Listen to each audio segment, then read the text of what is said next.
Merci beaucoup. Merci Madame la Ministre de nous faire l'honneur de venir nous parler du travail. Et puis merci à Monsieur Potier, Monsieur Viry. Et peut-être pour commencer, je veux dire que voilà, aux semaines sociales, on essaye de trouver des signes d'espérance. Ben là, il y a un signe d'espérance aujourd'hui de trouver d'avoir des hommes et des femmes politiques de bords différents qui ont fait ensemble quelque chose et qui croient encore à la capacité de la politique, parfois, de travailler au bien commun au-delà des différences légitimes, d'ailleurs, qu'ils peuvent avoir entre eux. C'est pas toujours l'image qu'on a aujourd'hui de l'Assemblée nationale, malheureusement, mais donc ça prouve que ça marche quand même. Et je trouvais que c'était intéressant de commencer par ça. Alors, on va d'abord faire une première discussion sur tout le travail qui a été fait par ce groupe interparlementaire autour de la question du travail, justement. Et puis après, on laissera Madame la Ministre au pupitre, donc là, elle sera ministre, conclure ce temps-là. Là, elle est en quelque sorte dans son ancien habit de députée. Voilà. Alors, ce que j'aimerais que vous m'expliquiez peut-être au début, chacun de vous, c'est pourquoi vous avez ressenti ce besoin, à un moment, de parler du travail. Qu'est-ce qui vous a motivé et finalement, qu'est-ce que vous en attendiez de cette initiative? Alors peut-être, Dominique, je vais te laisser. Oui. Non. Ah oui, parce qu'elle est beaucoup à l'initiative. Ok. Merci. Bonjour à tous et merci pour cette invitation parce que je suis d'abord ici, non pas en tant que ministre, mais en tant qu'ancienne parlementaire. Et j'avais effectivement souhaité, avec Dominique et Stéphane, créer ce groupe de travail qu'on a appelé « Travail en commun » avec un point d'exclamation, parce qu'il nous semblait absolument essentiel de remettre la question du travail dans le débat public. La question du travail était un petit peu préemptée entre ceux qui parlent du droit à la paresse, ceux qui parlent de l'aliénation, et nous on croit au travail, c'est aussi ce commun que l'on partage comme un lieu à la fois de capacité de se projeter dans l'avenir, de capacité aussi à créer de l'estime de soi, de la considération et ce lieu du lien social. Et c'est vraiment dans cet état d'esprit, en se basant, et on va y revenir, mais aussi sur le travail considérable des chercheurs, des scientifiques, des acteurs de la société civile, des entreprises, que nous souhaitions à la fois faire un état des lieux avec un regard croisé, et puis pourquoi pas, et c'est ce qu'on a fini par faire, déboucher aussi sur des propositions législatives pour répondre à ces problématiques, notamment sur une question qui me semble absolument essentielle, qui est celui de l'écoute et de la considération.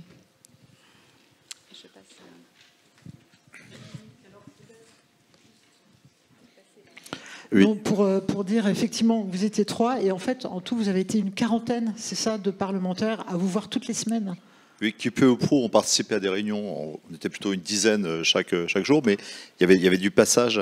Et je crois que ce type d'initiative, il retentit au-delà des participants. C'est-à-dire qu'il y a un signal qui est donné, je rejoins Astrid, dans le fait que c'était dans un moment déjà perturbé, je ne parle pas de la prédissolution, mais même d'avant, où on avait une majorité relative, où on cherchait à voir comment est-ce qu'on pouvait avoir un socle commun pour que le pays soit gouverné, pour qu'on retrouve dans notre société un peu d'espérance. Et cette initiative-là, qui est un peu atypique, qui n'est pas isolée, hein, il faut quand même le dire, il y a d'autres initiatives transpartisanes, heureusement, mais elle était sur un sujet central, un peu orphelin, effectivement, et elle a retenti, je crois. Donc elle a intéressé sur un spectre politique large, on pourrait dire, du gaulliste social, je ne sais pas si tu prendrais cette étiquette-là, au social-démocrate que je suis, avec, je ne sais pas comment te qualifier à l'époque, de libéral social. Donc il y avait là de quoi faire une majorité d'idées. Est-ce qu'on était d'accord sur tout? Sûrement pas. Et le commun, parce qu'à la fin, quand on est député, on n'écrit pas des rapports ou des thèses ou des tribunes, on écrit la loi. Bon. Et l'esquisse de loi, des thématiques de loi qu'on avait abordées, était le minimum qui nous rassemblait. Est-ce que c'était la révolution dont rêvait Stéphane, Astrid ou moi? Non. Mais c'était en tout cas une façon de faire vivre cette question comme un processus qui lui-même pouvait générer d'autres initiatives. Donc moi je crois beaucoup à cette logique des processus. On n'est pas forcément le grand soir, on est plutôt au petit matin de réformes qui, comme vous l'avez très bien dit dans la table ronde précédente, vont associer la force du droit, la puissance publique, mais également, dans une visée personnaliste, la capacité de l'entreprise et des personnes à participer au changement souhaité. Juste un dernier mot d'introduction, c'est... On avait organisé avec, je préside Esprit Civique, qui n'est pas inconnu ici aux Semaines Sociales, et Esprit Civique avait réuni François Ruffin et Jean-Noël Barrot. On pourrait dire un petit peu comme l'Arc qui est ici, démocrate chrétien, et puis celui qui est devenu heureusement un dissident de la France insoumise. Et simplement, il avait très bien introduit, François, son propos à Cluny cette année-là, en disant que la question des congés, des horaires, du salaire, et des retraites étaient omniprésents dans les discussions politiques et syndicales. Et que la question du travail, finalement, était orpheline. Or, elle était devenue centrale.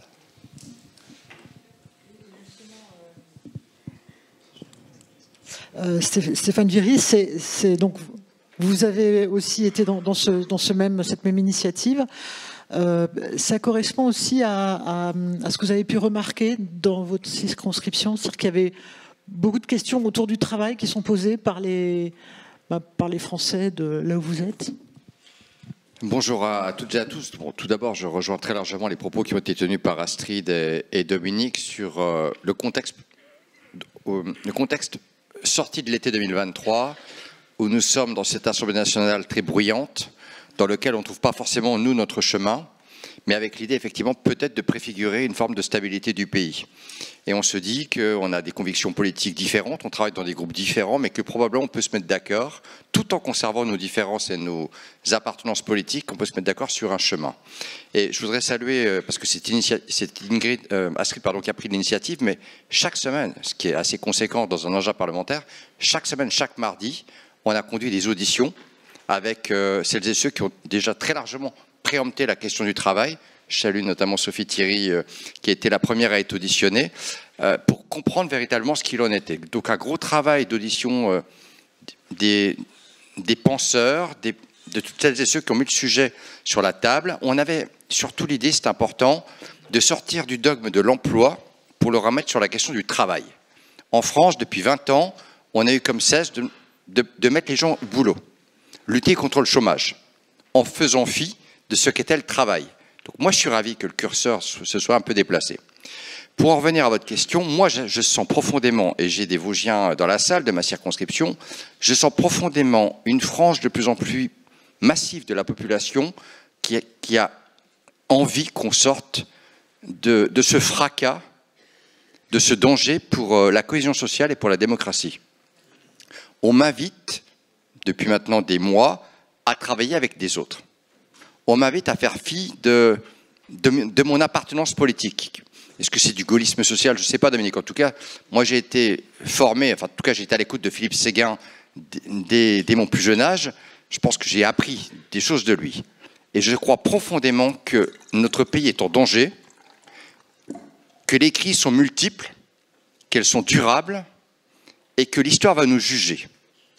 Et qu'à partir de nos fonctions de parlementaires, on n'est pas là pour être le porte-voix d'un parti politique. On est là pour, dans les fonctions qui sont les nôtres, elles sont parfois mesurées, on n'a pas forcément tous les pouvoirs, on doit apporter des choses et on doit en sortir.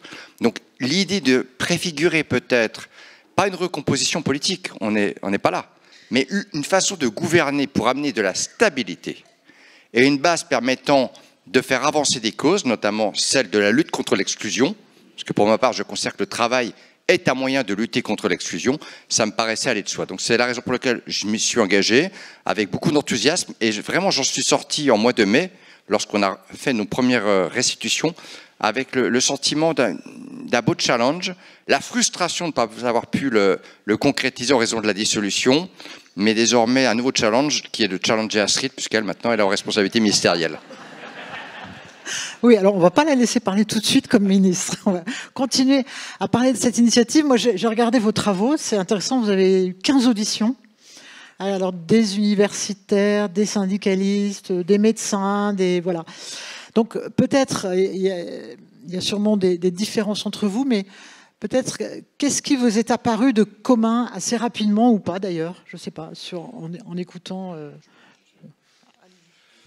Peut-être un mot, en tout cas moi ce qui m'est apparu, c'est la nécessité de dialoguer à nouveau dans l'entreprise est peut-être d'instaurer un dialogue professionnel plutôt qu'un dialogue social. Il y a des organes représentatifs, ça fonctionne ou ça ne fonctionne pas, chacun peut avoir son avis, mais qu'au cœur même de l'entreprise, le lien direct autour de la machine à café entre un dirigeant et son salarié devait être reprovoqué, réinterrogé et peut-être réorganisé. Il nous paraît qu'en termes de participation à la vie de l'entreprise, prendre des choix communs, discuter, dialoguer, en tout cas moi ça m'est apparu comme étant la chose principale. Il y a eu beaucoup d'autres choses et d'ailleurs on s'était rapproché pour rédiger une proposition de loi. Moi ce qui m'est apparu c'est qu'effectivement il faut renouer le dialogue, pas forcément infra au niveau des branches, il faut le faire à l'évidence, mais au plus près de l'entreprise, au plus près des réalités, du quotidien, pour redonner du sens à l'entreprise, pourquoi on a accompli telle tâche, vers où va l'entreprise. Ça me paraît être une des leçons de nos auditions.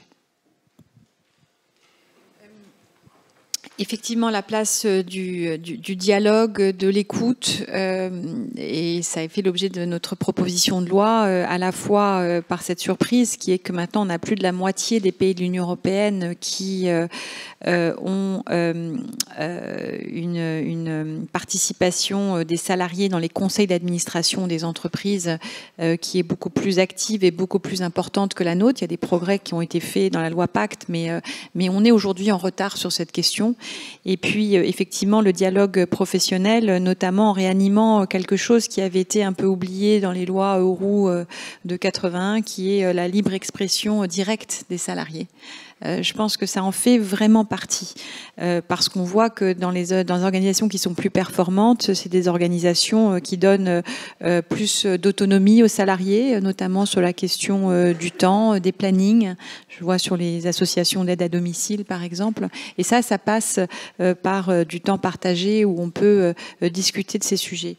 Le deuxième point, moi, qui a émergé de ces auditions, c'est la question des nouvelles pénibilités, notamment dans le monde des services.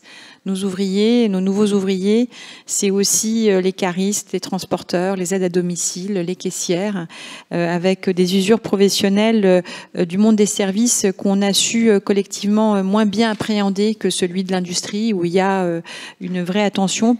Il y a un vrai collectif aussi porté à ces questions, et qui sont ces questions qui émergent aussi sur les ronds-points à l'occasion de la crise des Gilets jaunes. Et enfin, un troisième point, c'est la question de l'organisation du travail. Au-delà de la taylorisation, enfin tous ces sujets que vous connaissez par cœur, qui ont été écrits, on voit, et vous avez eu, je crois, Bruno Palier, qui a été invité, mais qui montre qu'on avait d'ailleurs invité lors de nos auditions, mais qui montre comment, l'individualisation, le lean management, le planning. 40% aujourd'hui des managers sont des planeurs. Et vous le voyez à travers les Instagram plus ou moins comiques aussi, de ce sentiment de vide autour du travail, d'être derrière sa feuille Excel, d'être derrière son PowerPoint à planifier plutôt qu'à faire. Le lean management et compagnie, la difficulté d'avoir la maîtrise aussi de son planning, de la maîtrise de ses horaires, le sujet du temps partiel subi, ça a aussi des conséquences considérables, sur le travail. Donc tout ça, ça a permis effectivement de faire émerger ces sujets pour qu'on puisse aussi, nous, parlementaires, j'ai envie de dire quand même de l'arc républicain, ni Rassemblement national, ni France insoumise, moi je crois beaucoup dans le devenir de cet arc républicain, de pouvoir poser ces questions dans le débat public. Effectivement, les 3 points, Stéphane et Astrid les ont dit, c'est dialogue professionnel. C'est vraiment le dialogue autour de l'organisation du travail, et sans passer forcément par le syndicalisme, c'est-à-dire en direct, dans l'atelier, dans l'usine, dans le bureau, être capable de participer au dialogue sur la vie professionnelle, la vie du quotidien.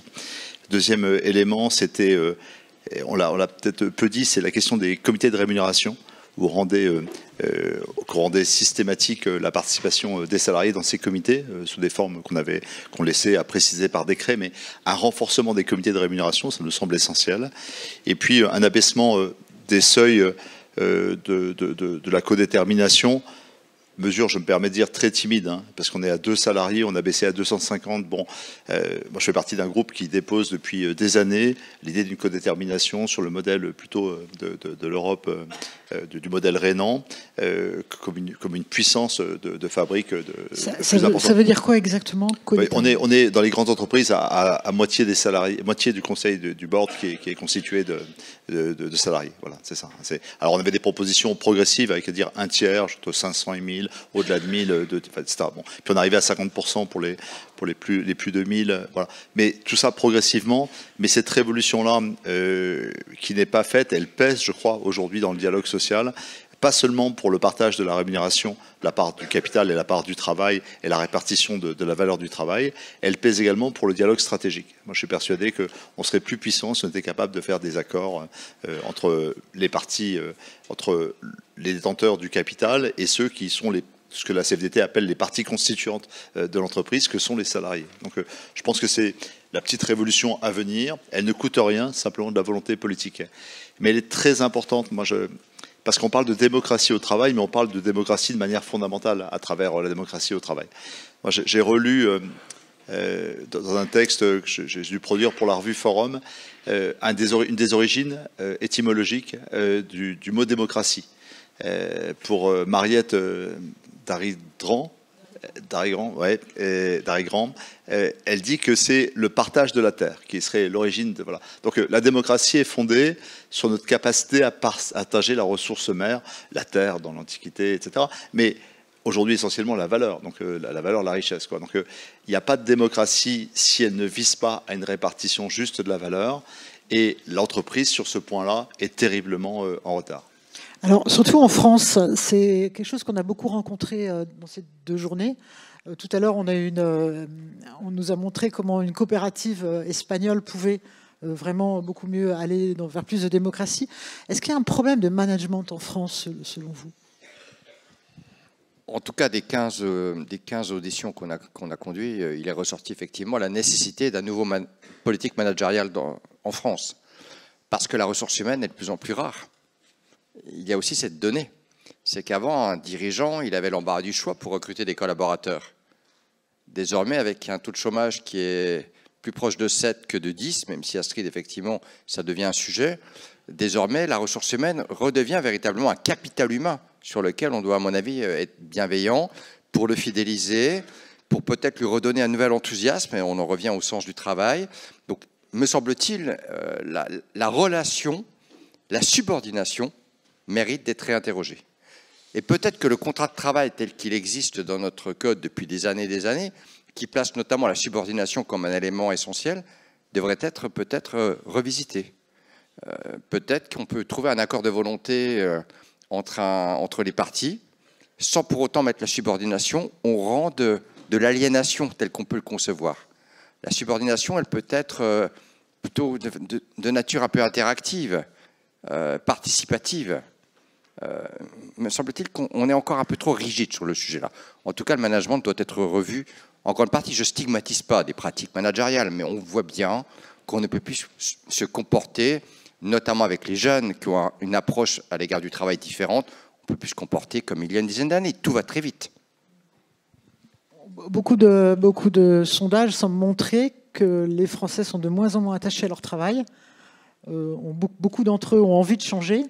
Et effectivement, le degré qui lie un salarié à son entreprise est beaucoup moins fort aujourd'hui qu'il y a 30 ans. Alors, qu'est-ce qui se passe ? Il y a une étude de Cevipof sur les fractures françaises qui est faite chaque année, mais qui montre de manière récurrente quand même à la fois la centralité que conserve le travail dans la place dans la vie des Français, mais par rapport à leurs homologues allemands, anglais, italiens, le sentiment d'avoir une moindre reconnaissance et une moindre considération. Avec cette logique de l'honneur, voilà, Philippe Diribarne qui est importante en France, mais il y a un vrai sujet effectivement aujourd'hui de pratique, je pense, managériale, La loi peut des choses, mais elle ne peut certainement pas changer les pratiques managériales. Et c'est quand moi je suis une femme d'entreprise, hein, c'est ce qu'il y a de plus difficile à changer parce qu'on est au cœur de la culture d'une entreprise. Et j'ai envie de dire qu'en France, il y a une verticalité du pouvoir qui s'exerce, que ce soit dans une administration, dans un État ou même dans une entreprise. Et on voit que les entreprises qui arrivent à créer un engagement, qu'elles peuvent mesurer d'ailleurs, une fidélisation à travers moins de turnover, ce sont des entreprises qui accordent plus d'autonomie, plus de responsabilisation et qui arrivent à trouver des systèmes d'écoute finalement formel et informel plus grand des salariés. Donc je pense que c'est absolument pas une fatalité, mais je pense, je reste optimiste qu'avec les nouvelles générations de managers aussi, les choses peuvent changer. Mais les pratiques managériales sont effectivement au cœur de la question. L'économie sociale dans des formes territoriales très avancées comme Mondragone, qu'on a vu tout à l'heure, qu'on connaît, ou d'autres formes. Hein, moi, je suis agriculteur, donc dans les coopérations, la coopérative agricole, elle montre qu'il n'y a pas de lien entre la concentration du capital, sa rente et la performance de l'entreprise. Donc ça, c'est une fiction libérale. C'est dans nos têtes, quoi. Hein, mais il faut vraiment la démonter. Les systèmes coopératifs, qui sont pour moi la marque de référence, je ne dis pas la norme unique, mais la marque de référence montre que la performance économique peut être fondée sur un partage du pouvoir et de l'avoir dans l'entreprise.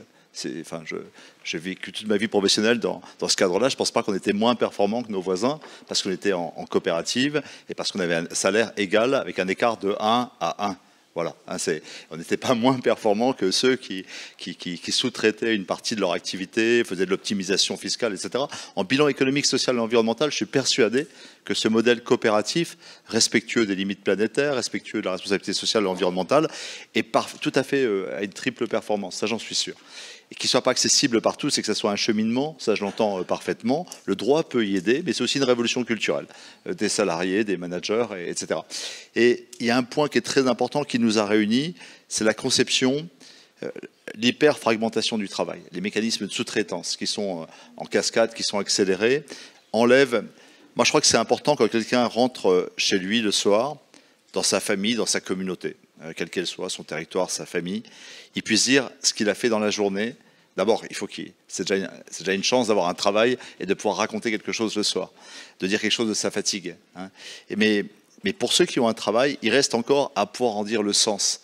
Or, on se rend compte qu'aujourd'hui, dans nos circonscriptions, on rencontre de plus en plus de personnes pour qui raconter son boulot, c'est de plus en plus difficile, parce que c'est un petit bout d'une fonction, de quelque chose qu'on ne maîtrise plus du tout, quoi.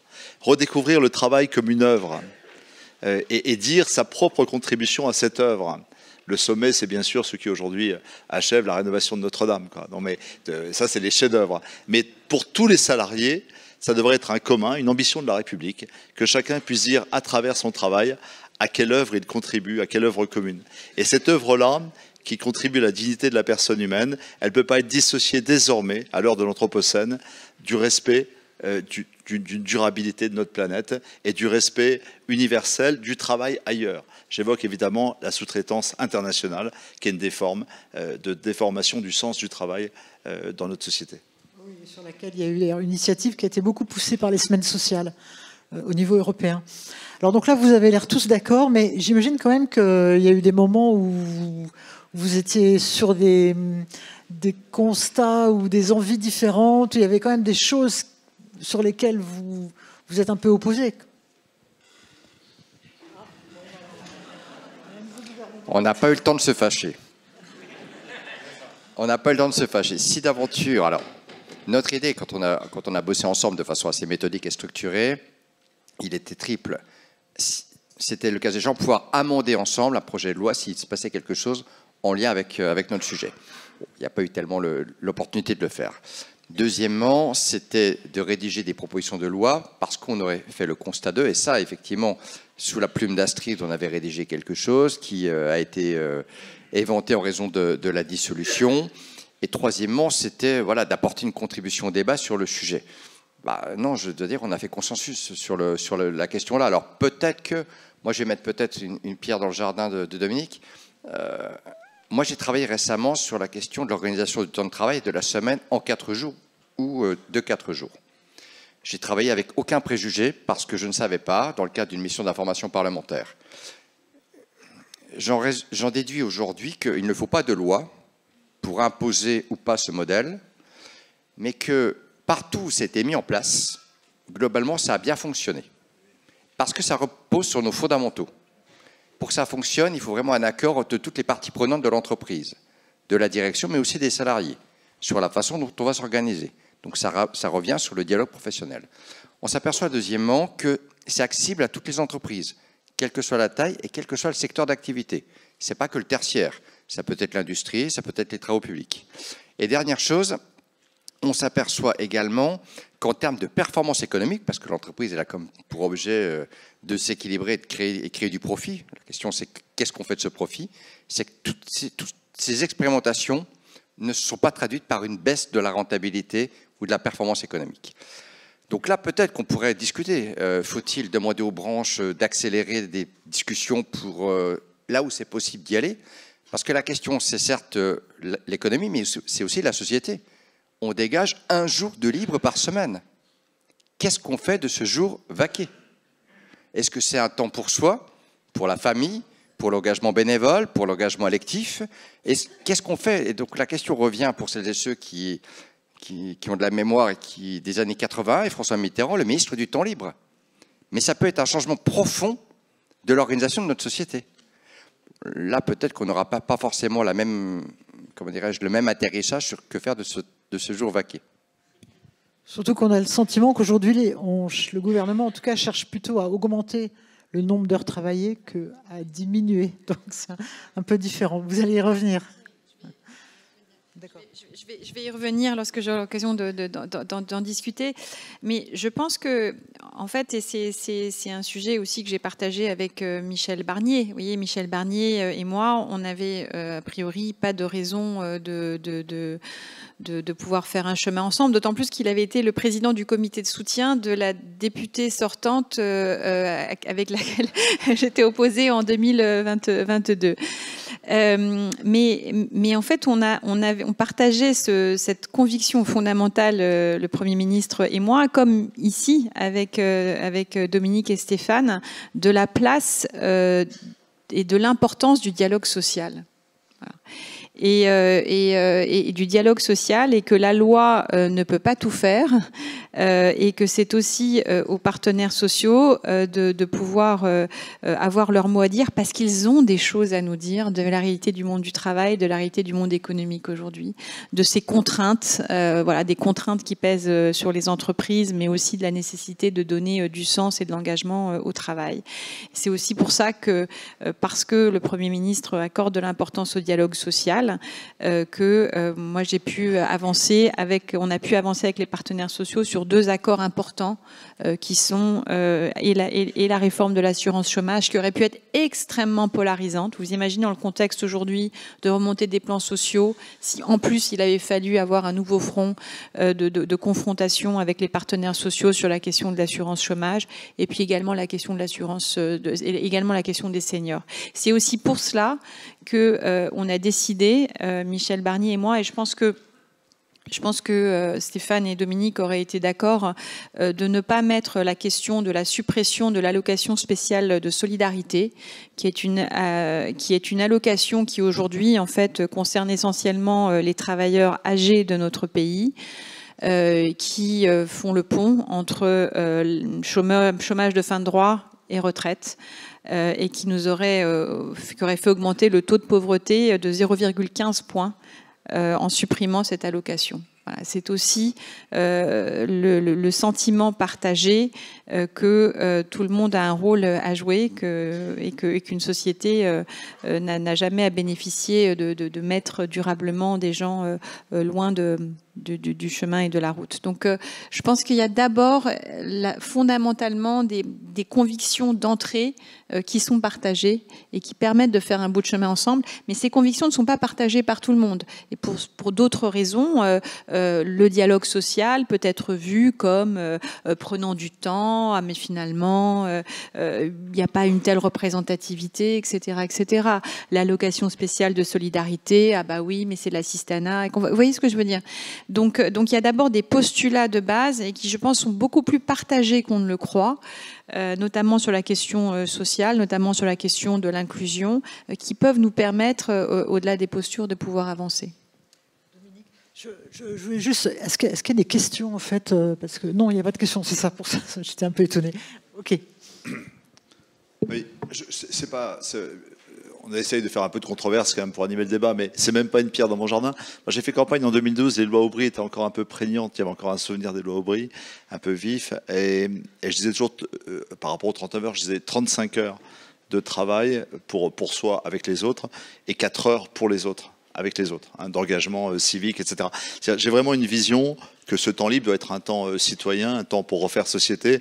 Et je pense que c'est pas à la loi de décider si on doit travailler 4 jours, 5 jours, dans certains cas 6 jours, une semaine sur 2. Je pense vraiment que c'est la qualité du dialogue social. Et alors, où je mets un bémol, c'est avec des protocoles de filière, des accords de filière un peu plus solides qu'aujourd'hui. Sinon, on laisse de côté les plus fragiles, notamment les métiers de la sous-traitance, qui sont toujours laissés de côté. Enfin, voilà. Donc, que dans les multinationales, dans les boîtes de conseil et les boîtes de finance et tout, on fasse des accords à 4 jours et même à 3 jours et demi. C'est d'ailleurs ce que font les ultralibéraux qui gagnent beaucoup d'argent. Ils prennent 4 jours de congé, certains, pour pas payer trop d'impôts. Dans les professions libérales, ça arrive, hein, et parfois même dans la santé publique, dans les extrêmes. Mais vous laissez tomber tous ceux qui sont dans les PME, les sous-traitants et ceux qui gagnent pas le revenu médian. Donc il faut, oui, à cette liberté d'organisation sous couvert d'accords de branche qui portent les plus fragiles. Sinon, on crée une société à 2 vitesses, celle de la liberté de jouir de la vie avec un travail choisi, et puis tous ceux qui ont un travail subi et qui ne maîtrisent pas leur vie. Mais je voudrais dire un point de controverse sur lequel on n'a pas avancé, c'est le partage de la rémunération. Moi, je pense qu'on ne peut pas se cacher sur le fait qu'aujourd'hui, on a une grande déformation du capital travail, mais également au sein du monde du travail. C'est pas vrai dans les déciles, mais c'est vrai dans les centiles. Et je portais une proposition qui avait une vertu surtout pédagogique. C'était de dire que, au-delà de, j'aurais pu prendre Mondragon 6 fois, hein, on avait pris 12 fois, au-delà de 12 fois le SMIC, et c'est un militant de la CFDT qui nous avait soufflé l'idée, hein, au-delà de 12 fois le SMIC, on n'interdit pas de gagner plus que 12 fois le SMIC, mais simplement on dit qu'au-delà, les charges salariales ne sont plus prises en compte dans le calcul de l'IS. Autrement dit, elles ne viennent plus en diminution du calcul de l'impôt sur les sociétés. Ça générait autant que l'impôt sur la fortune, et ça concernait un Français sur 300. Un Français sur 300 gagne plus que 12 fois le SMIC, et on dégage 2,4 milliards pour le budget public, y compris pour les mutations professionnelles, accompagner les plus fragiles, etc. Autre perspective, c'est 9 milliards de revenus qui sont distribués au-delà de 12 fois le SMIC. Et ces 9 milliards, s'ils sont redistribués sur le premier décile, c'est 300 €. Et 300 €, ça change la vie pour les études des gamins, pour la nourriture santé, pour l'isolation thermique, pour une mobilité durable. Donc, on fait vraiment des choix de société. Quand un Français sur 300 choisit de gagner plus que 12 fois le SMIC, il l'empêche, j'ose le dire ici, ceux qui sont dans le premier décile de ceux qui travaillent, les travailleurs pauvres, d'accéder à la dignité d'une vie normale, quoi.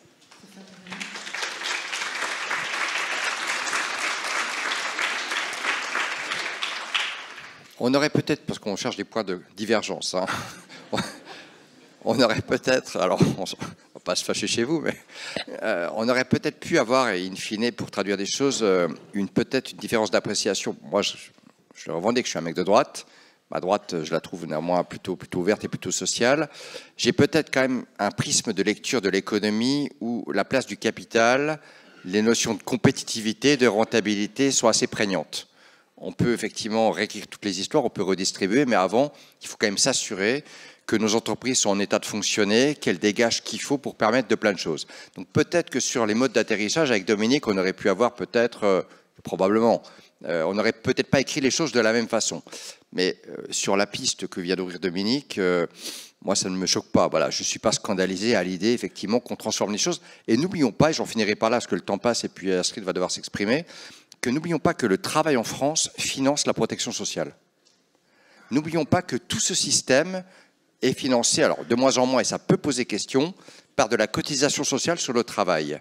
Donc plus il y aura d'hommes et de femmes en situation de travail dans notre pays, plus on pourra consolider le fait d'être solidaire et d'avoir un modèle social que beaucoup de pays nous envient. Donc replacer la question du travail au cœur du réacteur politique, ça me paraît être, pour le gouvernement Barnier ou pour un autre, à l'ordre du jour, enfin, ça me paraît prioritaire pour tout le reste. Merci beaucoup.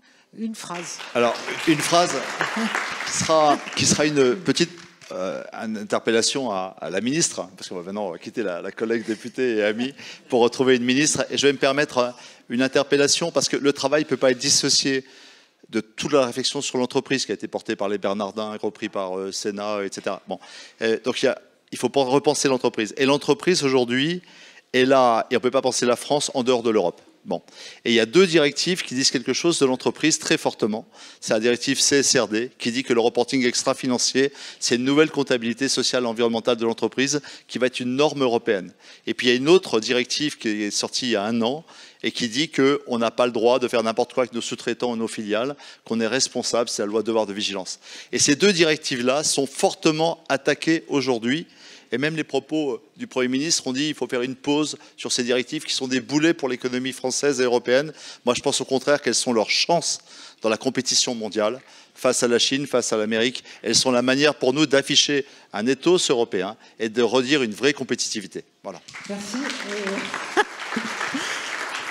C'est aussi une manière de mettre un peu de débat. Donc, Astrid, je vous invite à...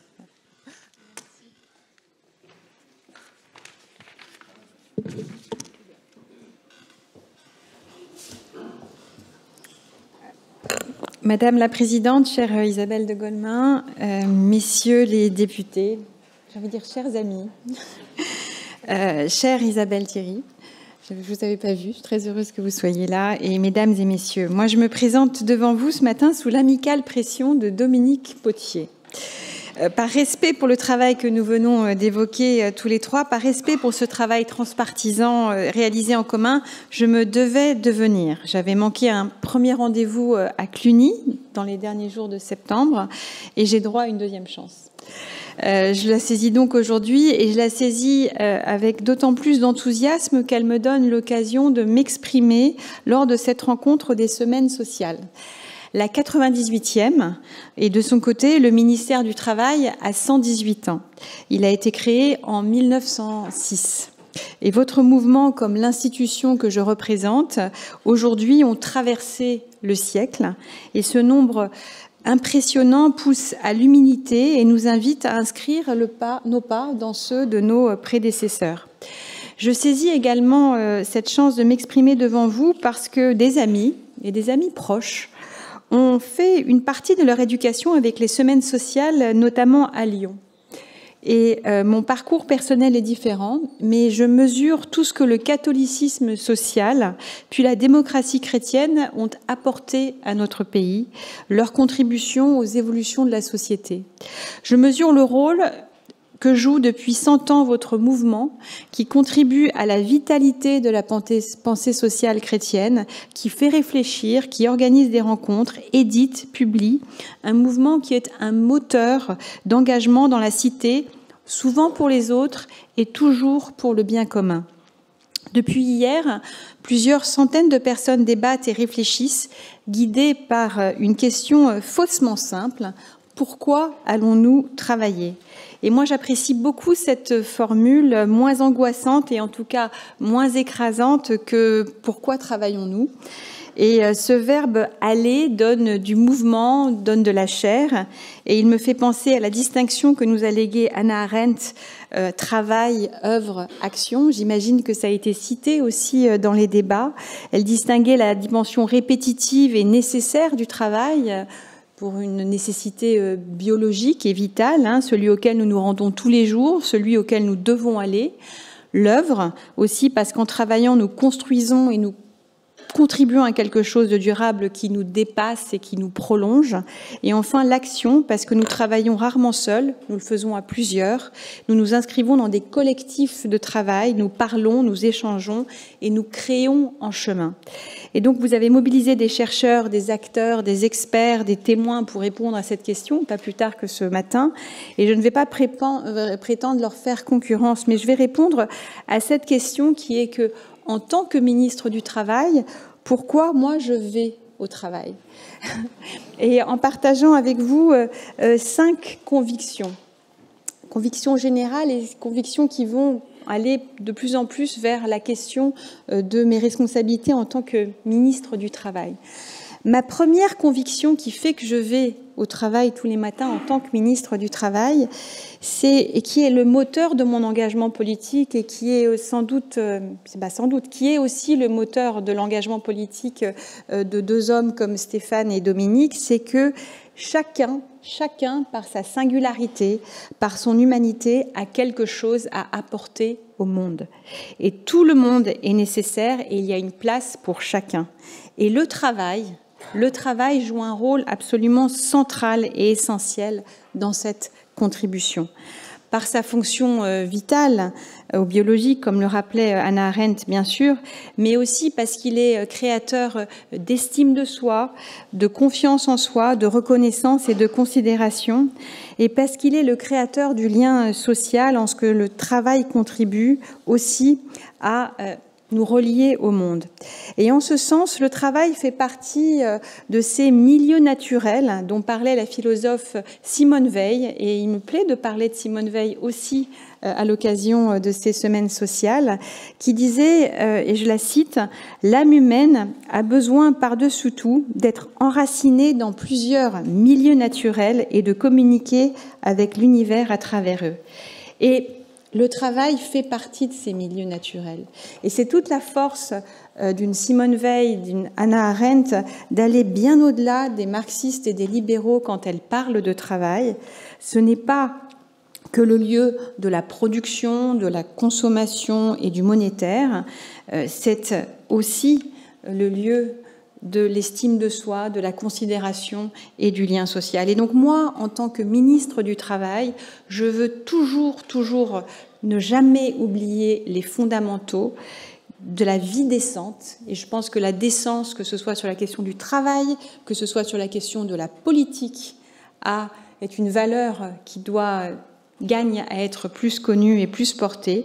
La question de la considération et la question du lien social. Et c'est précisément parce que beaucoup de nos concitoyens ne se retrouvent plus dans ces fondamentaux que beaucoup de personnes éprouvent une perte de sens et d'engagement, peuvent ressentir comme une promesse creuse tout ce qui est dit autour de l'émancipation individuelle autour du travail, parce que le compte n'y est pas, et peuvent aussi être attirés par le discours de l'aliénation systématique ou du droit à la paresse. Je pense qu'il y a un chemin précisément qui est à trouver si on retrouve la question des fondamentaux, la décence, la considération et le lien social. Ma deuxième conviction, et là je vais répondre peut-être à des choses qui peuvent nous distinguer, c'est la question de la quantité de travail. La quantité de travail d'un pays est un des facteurs principaux de sa richesse et de son indépendance. On a beaucoup parlé lors des débats budgétaires du fait que les Français travailleraient moins que les Européens ou les Américains en termes d'heures de travail chaque année. Effectivement, en France, on travaille 664 heures par an par Français, contre 730 chez les Allemands et 770 en moyenne de l'Union européenne. Mais la durée annuelle n'est pas véritablement le problème. Et pourquoi ? Parce que le travailleur à temps plein français travaille peut-être moins que ses homologues allemands, mais le temps partiel en France est moins développé que dans un certain nombre de pays de l'Union européenne, et les travailleurs indépendants travaillent plus que leurs homologues étrangers. Et donc le sujet fondamental, mesdames et messieurs, c'est le travail tout au long de la vie, parce que nous entrons plus tard sur le monde du travail et que nous en sortons plus tôt, parce que depuis des décennies, depuis les premières pré-retraites de Raymond Barre, nous nous sommes collectivement habitués à cette illusion qu'en faisant sortir les seniors de l'entreprise, on aiderait les jeunes à rentrer sur le marché du travail. D'où l'enjeu fondamental de continuer le défi de l'insertion professionnelle des jeunes sur le marché du travail quand on compte 1,2 million de ces fameux NEETs, ni en emploi, ni en formation, ni les NEETs. Et cette révolution culturelle, je le souligne devant vous, de l'apprentissage. On pensait que ça n'existait qu'en Suisse, en Allemagne, mais qui est devenu véritablement pour près d'1 million de nos jeunes dans notre pays la voie royale de l'insertion professionnelle. Voie royale, quelles que soient les qualifications, dans un pays qui est si attaché au diplôme, qui est si attaché également à l'intelligence de la tête au détriment de l'intelligence du cœur et de la main. Mais d'où l'importance aussi de la question des seniors. Et moi, je veux saluer vraiment la responsabilité de nos partenaires sociaux qui ont signé quelque chose d'ambitieux, qui peut nous faire changer, qui peut faire changer les lignes. Même si la question des seniors viendra aussi du changement culturel que nous portons en tant que société sur la place des seniors au travail. Et d'où aussi la question, la capacité d'amener aussi au travail les personnes qui sont les plus éloignées. Il y a cette expérimentation des bénéficiaires du RSA, et je sais que Stéphane, tu l'as aussi beaucoup soutenu dans ton département. 38 départements se sont lancés dans cette expérimentation qui va être généralisée à partir du 1er janvier, et on en tire déjà des conclusions très intéressante sur le plan quantitatif et qualitatif. Sur le plan quantitatif, ça a permis à 42% des bénéficiaires du RSA qui sont passés par ce dispositif d'accompagnement renforcé de sortir du RSA à travers un emploi durable. Et la deuxième chose qualitative, souvent on regarde le quanti et on ne s'intéresse pas au qualitatif, mais je trouve que c'est absolument essentiel, c'est que les personnes qui ont été suivies dans le cadre de cet accompagnement renforcé ont gagné en estime en soi, se sont senties considérées parce qu'elles ont été accueillies ensemble par et un agent de France Travail et un agent du conseil départemental pour regarder ensemble les problèmes et les freins, que ce soit à l'emploi ou également d'autres freins sociaux tels que la garde d'enfants ou tels que des sujets médicaux qui peuvent éloigner durablement des concitoyens du travail. Et j'en profite aussi pour parler des personnes éloignées durablement du travail, puisque la semaine de l'emploi et des personnes en situation de handicap, la semaine européenne se clôt aujourd'hui, pour dire que là aussi nous avons fait des progrès, mais nous sommes encore en retard par rapport à des pays européens. Notre taux d'activité des personnes en situation de handicap est de 46%, là où il est à 51% dans la moyenne européenne. Je pense que sur cette question-là, l'enjeu, c'est aussi d'aider les travailleurs en entreprise, de les faire reconnaître en situation de handicap. Et ça nécessite, et là on voit la place du rôle de l'entreprise, de créer un lieu de confiance pour que les personnes puissent se déclarer elles-mêmes en situation de handicap. Sinon, elles ne le font pas. Et donc, voilà pour moi la question de la quantité de travail, c'est la question de la quantité de travail sur toute une vie. Et l'enjeu et des jeunes, et des seniors, et des personnes durablement éloignées de l'emploi. Ma troisième conviction, c'est que pour travailler plus sur toute une vie, le travail doit payer.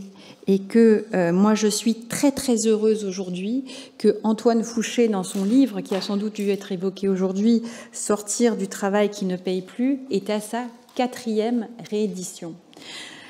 Parce que au rythme actuel du pouvoir d'achat, il faudrait 80 ans pour doubler son pouvoir d'achat en travaillant, contre 15 ans dans les années 50 et 70. Ça veut dire que travailler ne permet plus à la majorité de nos concitoyens de changer de niveau de vie. Et donc, il faut vraiment remettre la question de travailler plus au-delà de sujets de désmicardisation. Et le sujet fondamental, je le pense, il faudra le poser après l'épreuve budgétaire, c'est effectivement, et Stéphane l'a dit, le fait que le travail est essentiellement celui qui finance aujourd'hui notre protection sociale. Et on arrive à cet écart qui est unique et très singulier pour la France par rapport aux pays européens, cet écart entre le super brut payé par l'employeur et le salaire net perçu par l'employé, par le salarié. Ça contribue à la fois à des politiques publiques très coûteuses, que ce soit sur la question des allègements généraux et généreux qui nous animent ces dernières années, parce qu'on a voulu à la fois alléger, et à juste titre, les contributions patronales, notamment pour développer l'emploi peu qualifié ou la compétitivité industrielle, et puis parce que le salaire net perçu était tellement faible, on a voulu le stimuler à travers des primes d'activité. Tout ça est d'abord extrêmement... Donc tout ça partait de très bonnes intentions, mais c'est extrêmement coûteux. On parle quand même de 3 à 4 points de PIB. Les allègements généraux aujourd'hui, c'est 80 milliards d'euros. C'est l'équivalent de 1,5 fois le ministère de l'Éducation nationale. Ils ont augmenté de 20 milliards d'euros en 3 ans. C'est l'équivalent du budget du ministère du Travail et de l'Emploi. Et surtout, ça crée des effets de seuil, de trappe à bas salaire, de trappe à inactivité, qui rendent la situation absolument intenable. Une étude de la DREES, qui est un grand département qui relève de mon ministère et des ministères sociaux, disait qu'une femme qui travaille au SMIC, qui élève ses 2 enfants seule, qui est locataire, pour voir son revenu d'activité augmenter de 100 €, son employeur devrait l'augmenter de 770 € pour pouvoir pallier la baisse de la prime d'activité, la baisse de l'aide au logement, les différentes aides, les différentes baisses également d'allègements généraux dont il bénéficie. On voit bien que le système n'est absolument pas tenable. Et donc, on est dans l'OCDE, nous sommes devenus le pays qui travaille le moins et celui qui taxe le plus le travail. Et je pense qu'il va falloir comprendre que les deux s'entretiennent, à la fois pour la question de la compétitivité de nos entreprises et la question de la décence, voilà, et du salaire et de la capacité de se projeter du travailleur. C'est pour ça qu'une de mes grandes surprises d'ailleurs quand je suis arrivée comme ministre du Travail, c'était de voir que le ministère du Travail était considéré comme un ministère social. Non, moi je pense qu'on est à la fois social et très économique, parce que s'il n'y a pas le carnet de commandes et la capacité du patron à pouvoir se projeter sereinement, c'est compliqué d'envisager des embauches. Donc une fois le débat budgétaire passé, moi je souhaite vraiment poser cette question, parce que je vous avoue, et là on se dit les choses pas tout à fait entre nous parce que j'imagine que c'est public, mais j'ai été frappée de voir la frilosité de la classe politique sur la question du décalage de 6 mois de l'indexation des pensions de retraite. Voilà. Il va falloir qu'on pose la question effectivement de la participation aussi des inactifs, et d'autres modes de financement aujourd'hui de notre protection sociale. Voilà. Je le pense fondamentalement pour nos travailleurs et pour nos entreprises. Le salaire, c'est aussi des perspectives d'évolution, notamment à travers la formation professionnelle, les reconversions au moment où les plans sociaux se multiplient, en particulier dans l'industrie. Et là aussi, ce qui me frappe en tant que ministre du Travail, je suis là que depuis 2 mois, mais c'est la multiplicité des dispositifs auxquels moi j'ai eu du mal à comprendre parce qu'il y a plein d'acronymes, etc., mais qui sont très très spécifiques en fonction de est-ce que la formation, est-ce que la reconversion elle est individuelle ou collective, est-ce que ça se fait dans l'entreprise ou pas, en fonction du financeur, en fonction de... C'est trop compliqué tout ça, et j'ai été appelée au même moment, le même week-end, et par une représentante d'une grande organisation syndicale de salariés et côté patronal pour me dire il faut qu'on change de braquet là-dessus et qu'on simplifie et qu'on fluidifie tout cela. Et donc pour à la fois pas simplement en mode défensif par rapport aux plans sociaux, mais aussi pour la formation professionnelle, aider les gens à avoir de la perspective aussi, parce qu'on n'en a pas peut-être parlé ou j'en ai pas parlé jusqu'ici, cette triple révolution des métiers autour de la transition démographique, numérique et surtout écologique. Ma 4e conviction, c'est qu'il faut regarder le travail dans sa totalité. Et là, on a parlé, j'ai trouvé que les échanges qu'on a eus, les auditions qu'on a eues aussi, nous ont permis de regarder le travail sous un autre angle en sortant de nos biais cognitifs. D'abord, le télétravail, c'est 1/3 des salariés. 2/3 des salariés ne peuvent pas, de par leur fonction, faire du télétravail.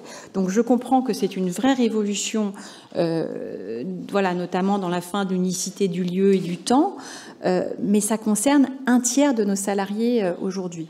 2/3, certains voudraient en pouvoir en faire et pourraient, peut-être, d'autres ne peuvent tout simplement pas. Parce que quand on soigne un patient, qu'on s'occupe d'une personne à domicile, ça, on ne peut pas faire du télétravail. Quand il faut transporter d'un lieu à l'autre, voilà. Et c'est souvent d'ailleurs ceux qui étaient en première ou en deuxième ligne pendant le Covid. La deuxième chose, quand on doit regarder le monde du travail dans sa totalité, c'est les conditions de travail. Et là aussi, aller au-delà des biais cognitifs. En 2015, les mouvements répétitifs, les postes douloureux ou fatigants concernaient 50% des actifs en Europe. Et en France, les personnes subissant, ça c'est des études d'ARES, etc., mais la proportion des salariés subissant au moins 3 contraintes physiques a triplé en 30 ans, passant de 12% à 34%. Et donc, nos nouveaux ouvriers, c'est ce que je disais tout à l'heure, c'est plus les ouvriers qui travaillent, ou c'est pas simplement les ouvriers qui travaillent en usine, c'est les caristes, les transporteurs routiers, les caissières, les aides-soignants, les aides à domicile. Et nous avons su moins appréhender la question, syndicats comme patronat et politique, je le dis, là on est tous un petit peu responsables de la situation, appréhender l'usure professionnelle et les accidents dans le monde du service. Et ce sont eux qui sont sur la deuxième ligne, à la fois pendant le Covid et qu'on a vu sur les ronds-points des Gilets jaunes.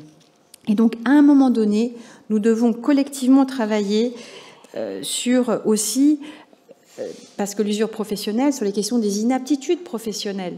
Il y a 5% des cadres banque et assurance, j'ai travaillé en banque et assurance, donc je connais et je me permets, qui partent entre 51 et 59 ans en inaptitude professionnelle. C'est le cas de 35% des ouvriers non qualifiés en manutention et en bâtiment. C'est le cas de 25% de nos aides à domicile aujourd'hui. Donc c'est pas étonnant aussi que quand on leur demande de travailler 2 ans de plus, c'est vécu comme une véritable anxiété parce qu'ils se disent « mais comment je vais tenir ?» Et se pose du coup la question de remettre, et c'est le Premier ministre qui a souhaité le faire, et je vais le faire dans quelques jours, lancer une concertation auprès des partenaires sociaux sur les retraites, dans le cadre des équilibres existants, mais sur la question de l'usure professionnelle. Mais c'est aussi la nécessité de remettre la question de la santé au travail. Et donc, Sophie Thierry et Jean-Dominique Sénard, qui ont conduit le travail sur tout un travail passionnant sur les assises du travail. Je leur ai demandé, et ils ont accepté, et je les remercie, de pouvoir piloter une COP travail qui soit thématique sur la question de la santé au travail au premier trimestre 2025 et qui mette les choses sur la table. Au-delà de l'absentéisme, des arrêts de travail, mais qu'on mette tous les choses sur la table. Les arrêts de travail, la médecine du travail, la prévention, le dialogue de proximité, les absentéismes, la question de l'impact du climat aussi sur les conditions de travail. Et je sais que Sophie y a travaillé. Et nous le ferons en lien avec le ministre de la Santé. Le Premier ministre souhaite particulièrement s'engager sur cette question. Et puis, moi, j'ai aimé aussi qu'on regarde la question du travail dans sa globalité avec les travailleurs invisibles. Ça a été dit, j'imagine que vous avez parlé hier, notamment à la lumière de l'étude du Secours catholique sur le boulot de dingue, des aidants familiaux. Les aidants familiaux, il y en a entre 8 et 11 millions dans notre pays, dont 60% travaillent. Et ça implique aussi, à la fois au niveau du droit, mais au niveau de l'organisation des entreprises, de pouvoir aussi s'organiser autrement. Regardez aussi en face, parce que c'est ma conviction, le travail dans sa globalité, c'est regarder des sous-jacents qui ont été d'ailleurs discutés lors de nos auditions, de la place des familles monoparentales, des mères seuls qui élèvent leurs enfants et qui sont très très représentés dans les métiers essentiels et qui demandent aussi de regarder la question de l'organisation du travail en fonction de cette réalité sociale. Et je pense en particulier au métier de la propreté et du travail qui est fait par la Fédération de la propreté sur cette question, mais de la nécessité aussi des acheteurs, notamment acheteurs publics, d'avancer sur cette question. Et donc, ça, c'est vraiment une de ces convictions de regarder la réalité du travail en face en essayant de se détacher de ces biais cognitifs. Et enfin, ma dernière conviction quant au travail, et ce sera donc c'est que l'estime de soi passe par l'autonomie accrue, la reconnaissance. Et d'où l'importance à la fois des pratiques managériales qui ont été dites, mais moi, encore une fois, je suis une femme d'entreprise et je suis marquée par une phrase d'un professeur de management qui disait la stratégie d'entreprise, c'est ce que la culture mange chaque matin au petit déjeuner. S'il y a une chose qui est très difficile à changer, c'est la culture d'entreprise, mais ça passe aussi par l'exemplarité, la vision du leadership et de pouvoir aussi évaluer les managers autrement. Mais ça passe aussi par la question effectivement du dialogue social, de l'écoute professionnelle. Donc moi j'ai envie de dire à mes deux collègues, on a fait une proposition de loi, on allait la déposer, mais allez-y, allez-y.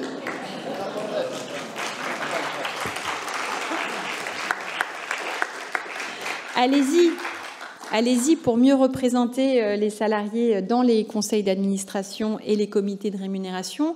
Allez-y pour renforcer la question de l'expression directe. Et vous savez, j'ai consulté pas mal quand on a écrit, parce que je voulais quand même me dire, il ne faut pas que le truc soit trop alambiqué. Et le consensus, il est quand même assez large. Hein. Donc moi, je pense qu'il faut y aller. Allez-y. Et également le dialogue social, et on va le continuer à travers la concertation sur les retraites, ou la question des reconversions, où moi je vais encore m'appuyer sur les partenaires sociaux, à l'image de ce qu'on a fait sur la réforme de l'assurance chômage ou des seniors. Et donc, en conclusion, dans le contexte politique, moi je vais au travail tous les matins pour faire avancer la cause du travail. Quand je l'ai dit, lorsque j'étais installée ministre du Travail, je suis la ministre de ceux qui travaillent, de ceux qui cherchent du travail, de ceux qui veulent en créer et ceux qui veulent en offrir. C'est le travail qui nous a permis de bâtir notre puissance économique et notre État social protecteur. C'est le travail qui est au cœur de la promesse républicaine, qui est que quand on travaille et qu'on respecte la loi commune, on doit pouvoir se créer une meilleure vie pour soi et pour ses enfants.